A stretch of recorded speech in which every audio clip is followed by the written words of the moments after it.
ለአንዳንድ ሰዎች ሁለተኛ እድል መስጠት ማለት ድጋሚ እንዲጎዱን መፍቀድ ነው። ምክንያቱም አይረዱም።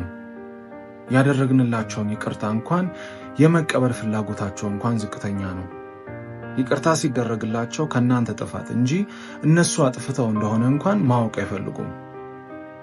ከመጀመሪያው ጥፋታቸው ይልቅ የተሻለ ጥፋትን አጥፍተው ያልተሰበረ ልብ ካላችሁ እነዛን ነገሮች እንክትክቱን አውጥተው ይሄዳሉ።